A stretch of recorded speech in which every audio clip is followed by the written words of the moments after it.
Welcome back to the locker room, one of my favorite parts of the evening where we talk about what we learned this week. And joining me as always is it's what we learned. What we learned, not this week, what we learned tonight.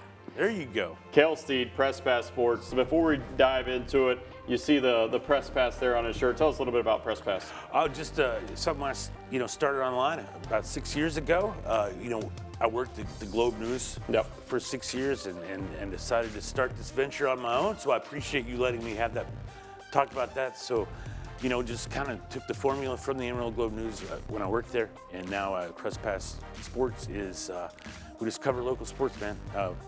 You name the sport, we cover it. We try to do it to the best of our abilities. And we're glad to have a great partnership with you, Clint. Yeah, and same. And PressPassSports.com is where you can go. .news, yeah. PressPass.news. Yes, PressPassSports.news is where you can go for that.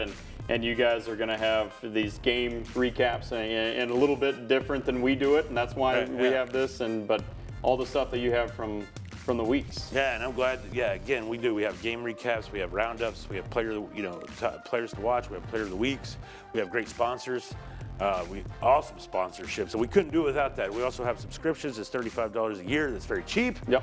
So I have my subscription. I appreciate that, man. So again, we're just very grateful to have those that support us and are behind us like you. And I love talking football with you because we are back, baby. Yeah, let's get into it. Let's start with Tascosa. Let's start with West Plains. Yeah, let's start with West Plains because you and Max talked about players of the week. And there's a lot of them, man. And one of them, a Canadian tonight, in Slade Dickinson, who had 212 yards rushing. But I want to talk about our boy Slade Russell at West Plains, man. Reed Macon, Canes White Tinsley, they get a lot of pub. But Slade Russell, 170 yards tonight, 2 touchdowns. He was the GoDaddy for that West Plains team who looked like the motor was running. They did. They looked really good and off the bat. And then one of their district foes, Dumas. Yeah, Colton Mills, 4 touchdowns. The defense had 3 interceptions. Blanking Caprock 48-0, another team that just looked really good. That district looked good. Canyon looked good. The running game, they had 351 yards rushing against Perryton. 7 different guys touched the ball. They ran the rock. Randall had a big win tonight on the road. So that district was just in full gear. They really were. And then when you look at teams that could be one of the last ones standing, I think a team we just talked about, West Plains, is circled as one of those. Groover is another. Oh, they were. And they looked, 42-21, doubled up their arch rival Spearman. Rivalry games are hard. I don't care if you're picked by 30 or if you're picked by 5. It's hard to go on the road. It's hard to win. It's hard to beat rivals.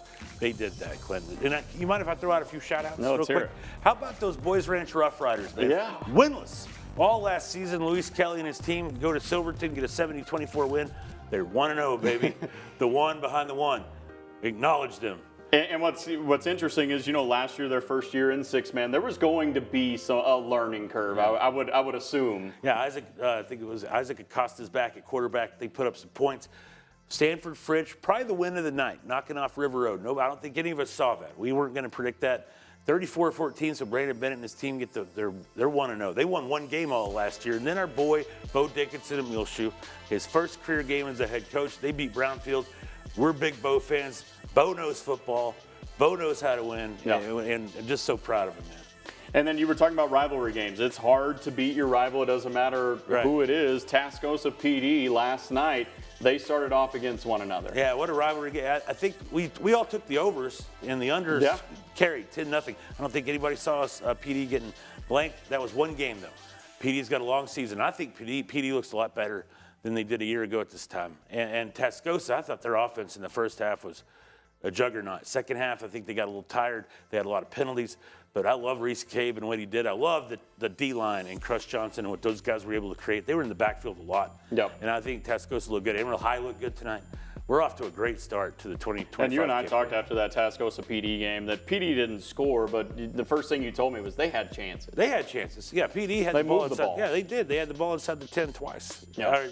This didn't get, didn't cash in. Didn't cash in.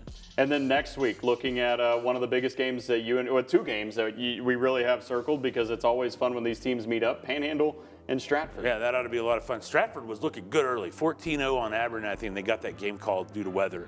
And then Panhandle, oh my goodness. Yeah, my goodness. Could have scored as many points as they wanted. 71-0 the final there. And then Canadian Bushland, always fun. Always fun. That's going to be an exciting game. And then the Buffs. West real Texas quick, A&M, West man. Texas A&M Buffs. Yeah, you know, they lost last night to Western Colorado 45-28, but the offense showed flashes that we haven't seen in a long time. They got a quarterback, and R.J. Martinez. Look out for him. Javen Cash, too, a linebacker, the Canyon grad, had 7 tackles last night. I think the Buffs are better. Kel, we appreciate it. Kel Seed, Press Fast Sports. Have a good night.